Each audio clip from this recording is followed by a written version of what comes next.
সাত শ্রেণীর জমির মালিক আর কোনোভাবে বিডিএস ভূমি জরিপে ওই সকল সম্পত্তির অনুকূলে নিজেদের নাম রেকর্ডীয় খতিয়ানে অন্তর্ভুক্ত করতে পারছেন না। আসুন আজকে আমরা এই বিষয়টি সম্পর্কে একটু অনুসন্ধান করে দেখি।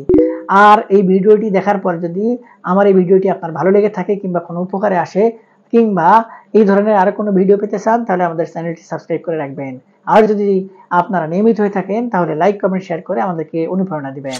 সম্পত্তির মালিকানা অর্জন করার জন্য দলিল, নামজারি, খারিজ যেমন গুরুত্বপূর্ণ ঠিক তেমনি কিন্তু রেকর্ডীয় খতিয়ানও অনেকটা গুরুত্বপূর্ণ।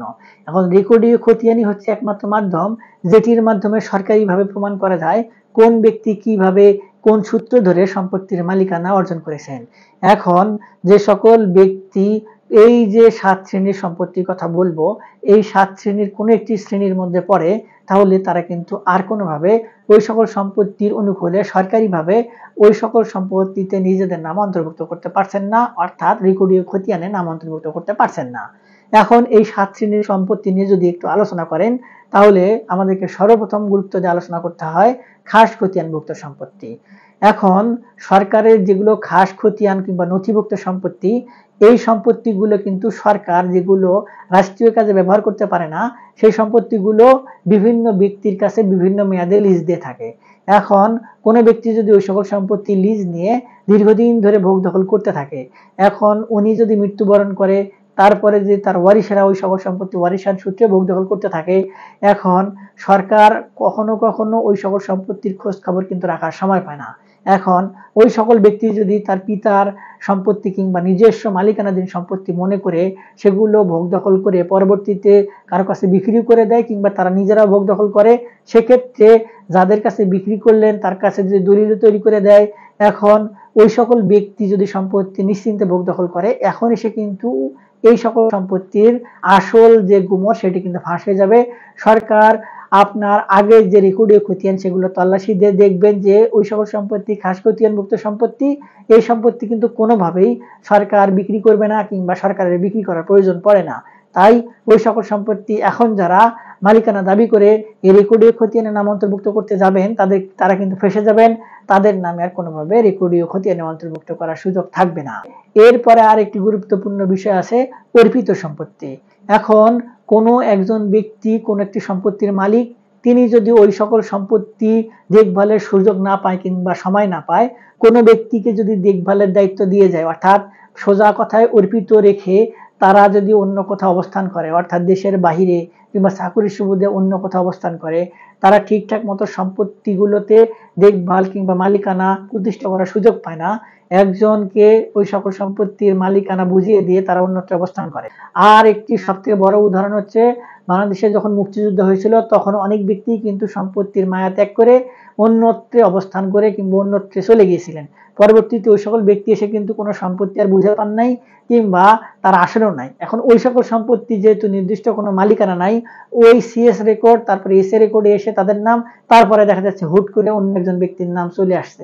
এখন এই যে হস্তান্তরিত হয়েছে এই সকল ব্যক্তি কিসের সূত্রে সম্পত্তিগুলোর মালিকানা লাভ করলেন এটি কিন্তু সুস্পষ্ট কোনো দলিল নেই কিংবা কোনো বর্ণনা নেই। যদি দলিলও থাকে সেগুলো কিন্তু আসলে ভুয়া। এখন এই যে এই সকল অর্পিত সম্পত্তি কোনোভাবেই আর কিন্তু বর্তমানে যারা ভোগ দখল করছেন তারা নিজেদের নামে এই বিডিএস রেকর্ডের নাম অন্তর্ভুক্ত করতে পারবেন না। যেহেতু বিডিএস এ তাদের নাম অন্তর্ভুক্ত করার সুযোগ থাকছে না, সেক্ষেত্রে কিন্তু ওই সকল সম্পত্তি তাদের আর কোনোভাবেই ভোগ দখল করার সুযোগ থাকছে না, মালিকানা কিন্তু হারিয়ে যাচ্ছে। এরপরে আরেকটি গুরুত্বপূর্ণ সম্পত্তি হচ্ছে দেবত্ব সম্পত্তি। এই দেবত্ব সম্পত্তি বলা হয় হিন্দু কিংবা অন্য সনাতন ধর্মের যে সকল ব্যক্তি রয়েছেন সেই সকল ব্যক্তি যদি কোনো উপাসনালয়ে মন্দিরে কোনো সম্পত্তি দান করে দিয়ে যায়, সেই সকল সম্পত্তিকে কিন্তু আপনার দেবত্ব সম্পত্তি বলা হিসেবে আখ্যায়িত করা হচ্ছে। এখন এই সকল সম্পত্তি যদি যে সকল প্রতিষ্ঠানের নামে করে দিয়ে যাওয়া হয়েছে, এই সকল প্রতিষ্ঠান কোনোভাবে ভোগ দখল করার সুযোগ না পায়, কোনো ব্যক্তি যদি ওই সকল সম্পত্তির মালিকানা জবরদখল করে বলুন আর যেভাবেই বলুন অর্জন করে সেখানে বসত ভিটা কিংবা কোনো একটি প্রতিষ্ঠান গড়ে সেটি ভোগ দখল করে, তাহলে ওই সকল সম্পত্তি কিন্তু আর কোনোভাবেই ওই যে সকল ব্যক্তি ভোগ দখল রয়েছে তাদের নামে নাম করে কিংবা বিডিএস রেকর্ডে অন্তর্ভুক্ত করে দেওয়া হবে না। এখন সরকার এই সকল সম্পত্তিকে কিন্তু নিজস্ব মালিকানা নিয়ে সেই সকল প্রতিষ্ঠানের নামে কিংবা সেই সকল প্রতিষ্ঠানকে দিয়ে দেওয়ার একটি পরিকল্পনা গ্রহণ করেছেন।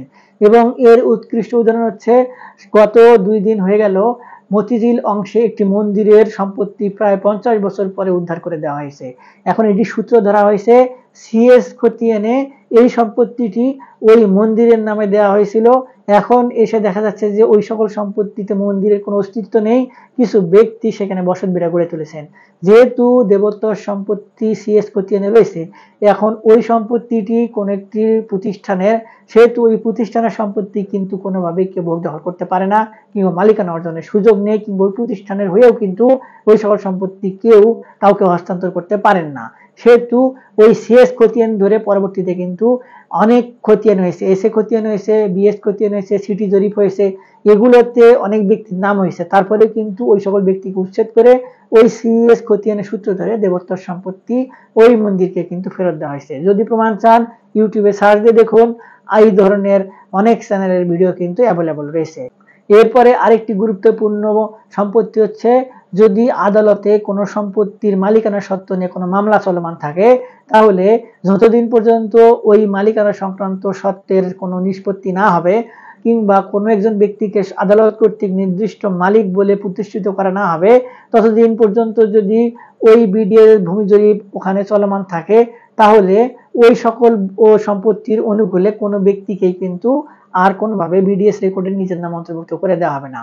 অনেকেই হয়তো বলতে পারেন আগে যার নামে রেকর্ডীয় খতিয়ান রয়েছে তার নামে হয়তো দিতে পারে, কিংবা যার কাছে দলিল রয়েছে সেগুলো বিচার বিশ্লেষণ করে হয়তো তার নামে দিতে পারে। আসলে বিষয়টি এমন না, নির্দেশনা এসেছে যে এই ধরনের সম্পত্তি যেন বিবাদী কিংবা বাদী কারো নামেই আর কোনোভাবে রেকর্ডীয় খতিয়ান অন্তর্ভুক্ত করে দেওয়া না হয়।